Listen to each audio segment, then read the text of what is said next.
রায় প্রার্থী ঘোষণা আপনার নামই চলে এলো, কি বলবেন এই আজকে দ্বিতীয়বার ভরসা করার কারণ কি? ধন্যবাদ জানাই মাননীয় নেত্রী মমতা বন্দ্যোপাধ্যায়কে, ধন্যবাদ জানাই আমাদের সেনাপতি অভিষেক বন্দ্যোপাধ্যায়কে, যে 5 বছর কাজ করার চেষ্টা করেছি, দলকে এগিয়ে নিয়ে যাওয়ার চেষ্টা করেছি, মানুষের সাথে 5টা বছর ছিলাম। ধন্যবাদ জানাচ্ছি আরেকবার নেত্রী এবং আমার নেতা অভিষেক ব্যানার্জিকে, যে ভরসা বিশ্বাস রেখেছে, যে আরেকবার দল সুযোগ দিয়েছে কাজ করার, মানুষের জন্য কাজ করেছি, কাজ করতে চাই আগামী দিনে। এবার কি আগের বার অন্যবারের চেয়ে লড়াইটা অনেক কঠিন?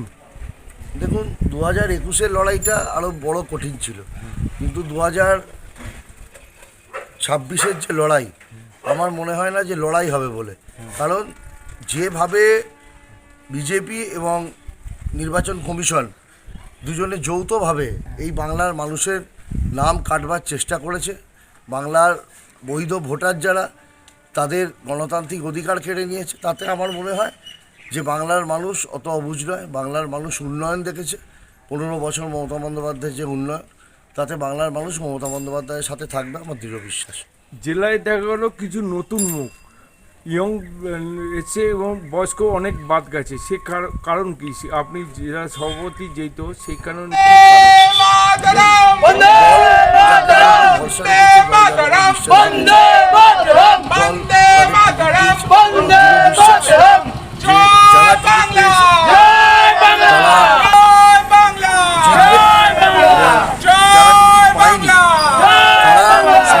সহযোগিতা করবে তৃণমূল কংগ্রেসের যারা প্রার্থী।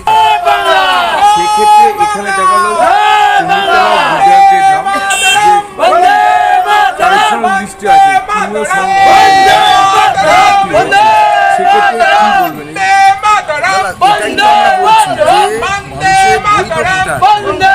ভারতবর্ষের নাগরিক